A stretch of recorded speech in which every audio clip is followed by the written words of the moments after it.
na Ghana ba kan tama din sie say coronavirus yade no said yati atize e wo wiase afa na hodo so eku nipa na Ghana de wo boye ho ba panti nro je wante say bi wa ha na watwe ti okoso hwe na bebo a na wage ni chapo e de abegu o Ghana ha na no memende keka yesi adu pray ene moto ba ku de anim ana ba ku de achi so ho wow e be see ya yesi covid vaccine Johnson and Johnson 177,600 ene e de abegu o Ghana ha enti okin kan enuro eye covid enuro vaccine kwa bedru Ghana ha na eye 1,515,450 ti aban hye se wa betsa ho no wan obi na yade no beku de ene oti do wa ena wo kono na braduro no ebe pie kotoka wiem hye abia no Dr. Kwame Amponsa ekia no ena de tu bia se Ministry of Health ehye se aduro ne de se no mbe ye bebusu Ghana ha ene tantan kra ne ye be wo na yade no ye de betu ase a ye be wo no enu bie ene ka homa Johnson and Johnson vaccine abedru Ghana ha no we still go according to the vulnerable population in terms of hotspots and also those who are hardest hit. It will be difficult to spread 177,000 doses thinly across board. We are just looking at a couple of places. Otherwise, it will not be effective. Within the hotspot, remember Johnson & Johnson is 1 dose. For the others, they are 2 dose schedule. And so anybody who receives AstraZeneca will receive AstraZeneca second dose. And we are working around the clock together. So by in our estimation, before the end of the month, would have increased some AstraZeneca for those who will need a second, who will require the second dose. You shouldn't panic at all. So within the week, we'll conclude by midweek, we'll conclude the final plan. Dr. Kwame Amponsa echiano, and I say what is answering that to Gawabra, your question vaccine yana wow, true. COVID-19 response team, Dr. Dia Jumowa Humana. So, Doc, Arioti and Kayamwa how? And that was a say wajen. So I tell you for why any acted then they say, I dray, I might be crap if you cry, young woman soon pons yadi, Yanya, di quite adi. Johnson and Johnson, vaccine Abedruhano, and it near back and near your war, you know. And so Sieba and war and Temu Wadaroma. And so Sieba quite clear. A woman being on 10 years, Johnson and Johnson, no, a single dose vaccine. And no one about and no. Unlike first one a buy and take first job, I just also got the second one, a second dose, no. But Johnson and Johnson, they need just 1 single dose, and I say a single dose, my main cancer. Tunya wabako pa, nurse and one, and Tunya take 1 dose in the pay. Nurse wavy, unlike back on idea, obegisters, and then the second dose. FM. Ye mubia ye nya ho akwanya ewo ne edi kan no na twa se ye kwawa ne toso mien no so ye nya nwai Johnson and Johnson ye betimi akowo bia ka ho ana no I just move beside Ghana Health Service or more technical team no meaning the we are Johnson and Johnson distribution be e bia na omono be penny say yeah e be the first one or first dose no Sputnik V vaccine no if you are mobile train say yen can no second dose in the bar, maybe your mother my and now say of course if you are Johnson and Johnson abano bar allow say 1 G that's it omuni the first vaccine no and now yeah no more say yen kofa the other one the ania kofa but see and the unless munya find information from Ghana Health Service no more make categorical statement as to say new Johnson and Johnson 1 dose and I say a single dose no. I'm not became that's a Sputnik V and on the back that's all bet your second dose now and I watch it.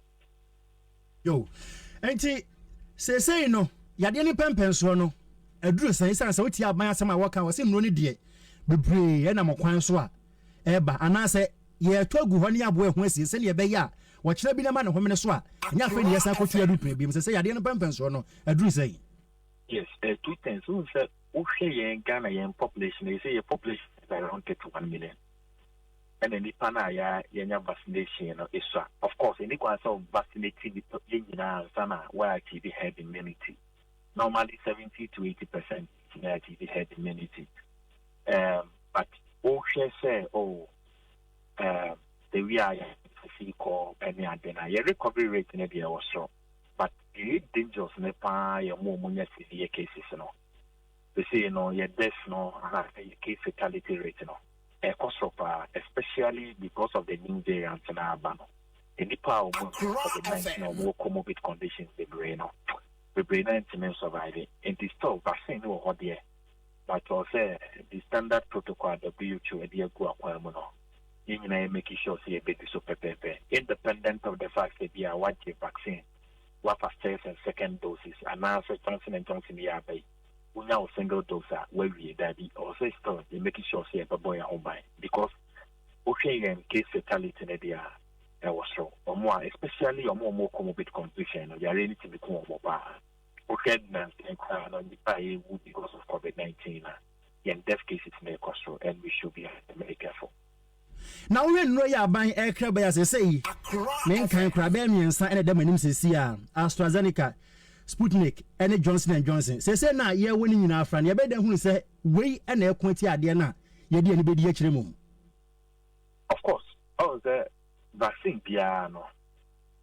Like Juma Bahu didn't say, a free. Referring to COVID. I mean, any Juma teacher also the and this OJ vaccine A, vaccine B, and vaccine C, and Paya say a boy home by free. Of course, we had a great different vaccines now, but in efficacy rate, I was so fine. Me did say. And I think it means so normal the amount involved and any availability. To say and so compared Johnson and Johnson near see it they move another vaccine ultimate now so will be another energy amount for and sign when your vaccine now on. And they are available now be a bonus here moderate kakra now between that on you can buy. Of course, on conditions meaning efficacy was so efficacy now mechanic say say the panel ebo sa vaccine a bit me am bon home buying said you say bon home buying and then efficacy then he say three different vaccines not say it be no efficacy it was so said then that's fine then goes so empire bon is bit me boy home buying especially when you have no adherence to standard WHO protocols it was na nipa bebre na nche nose mask na any ade no and the high kakra nti ba say ne babo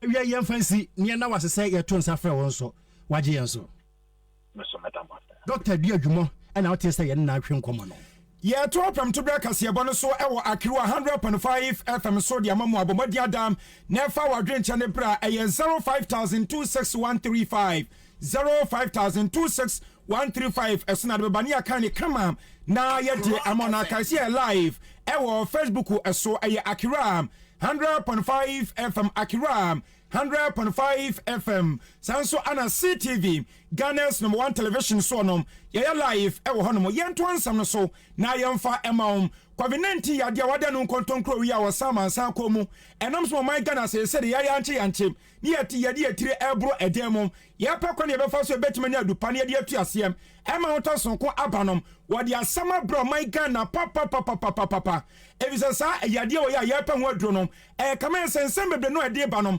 dodo na nsi anhwe ni anso ne bewi akira ya de ne be kona kakasiem ena de ababesom o my Ghana we ene san ya ka we ene ya ka kosisa so we Sputnik Vivas ya won sansam eba afani ase ya deba nanso o my Ghana yetuma we nyankopon anim akwatam skatwitwi de dem akwabra ne sai wani yanim satem ginafo na yentime empasa edwene o my Ghana no eno won sansam akwakobasa also for sure my Ghana ya pom de nsam so yenu akwaku adwuma menum empanfo busa ne so panie say sa Sputnik Vivas yin wasem ya tete sa abrantie bia wono wo Arab memu ba bia wono edi ne dwuma ye ni obi an kosi ni so ase wono an wonye ntamgyinafo enfama no papa no watue ska ne bi dia ma no anasa senate yo my Ghana ya ma ne bia na ase ya ma ne bi ema ye rokwaku adwuma menu wode batu edwase ene no kura dase ya tue ska bia de mo ade am obi no no wo hwa ne nim dia mu ne nyansam no wo woni sa na ntro na papa sa na wodi e dia kire Ghana de hiem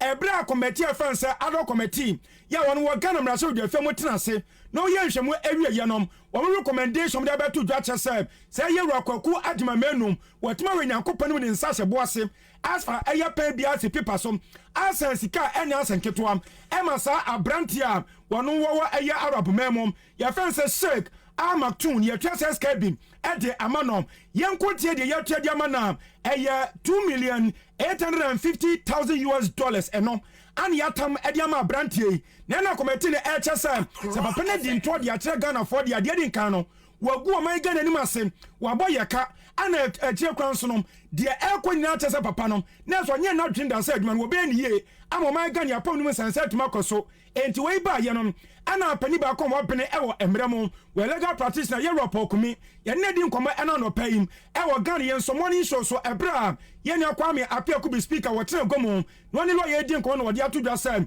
ye wura akwaku aduma menu se sen wa ye dia na we chese papa ne aduma no enya de so obetumi aye e bi sa wo afutufo nya na lawyer form ya wo kan wo aduma de bia wo die mo emu chief director ene ade se we nyina tumi akosom no atuma we nyankopon me tweska de makwa brane ama nipa the first Kennedy ni kwa na so sa bedi atro che ses kanom enya de asi atwa bi ade ama obi dia Ghana for so nyina adamonim ya e chase nya de se ye rekwa aduma menu eye how to minister obetuma ya adwuma no enti dibra ne yenhwe na yenhwe no na wonfa ento ho. It turned out that we have paid money to the tune of about 16 million Ghana. Now, that particular amount was payment $300,000. Meanwhile, how many doses in the buyer?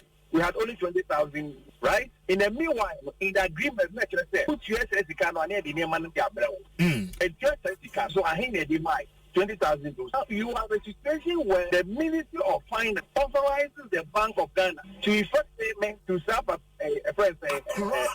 Arabi. And are you telling me the Minister of Finance will give instructions to the Bank of Ghana to effect this transfer to get the account of this settlement, and yet the Minister of Health are no responsible? As when you are dealing with so is this whole issue a bigger group which is involved in wanting to do some of these things? Vaccine exactly at $10. They told their mind at $19, which means that for each vaccine of Abraham making $9, assuming we are even going to multiply that $9 by the 300,000 doses that we are supposed to be given. We are talking about $2.7 million. So what is it that we are doing to this country? What has come up in respect of midterm is much more serious than all of us are just looking at. It has a bigger thing. Don't let us say skyscraper that was on the mountain. You have to go very, there are or no minute, no the best thing for him to do. And I think that is the most near thing that is being asked to be done to him. And it's all very exciting.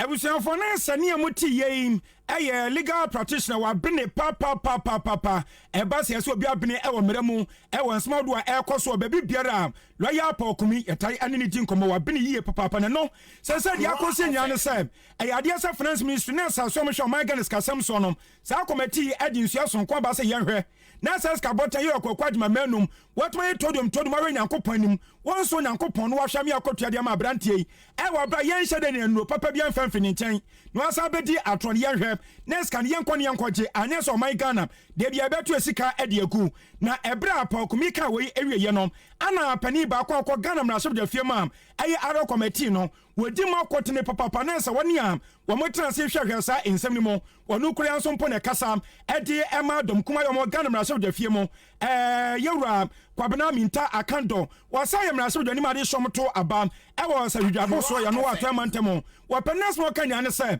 nyankopon edi adom ama committee nom wo mo hwe musun ko mo ye na beto dwa sabs kano yensan enhye finance ministry nom na yenkɔgye di akwan bia so no wontena se ebro kasa de ma eye Ghana de hiem no wakasa edima dom kuma ya wonom e wo Ghana mrashe de femfa pomden wodiem ene papa yi wo begina ne konso saa kopum se skano ye bekɔ akɔgye aba. It takes the Ministry of Health to request for the issue of the LC, so you cannot tell me that you are not aware when some money has been paid. That's number one. Number two, the contract was signed on 9th March. The money was paid on 31st of March. And letter was written to Bank of Ghana from controller, and the first person they copied a letter to was the minister responsible for health, that we have paid so and so amount. For me, I have a lot of doubt. The committee was constituted on the 9th of July. The minister appeared on the 15th of July. Then a letter dated 14th of July was submitted to the committee that Al Maktoum has put out of the contract. In the third letter, no mention was made to the effect that some money has been paid to Al Maktoum. Don't forget that already the minister had appeared before the committee and indicated no money had been paid.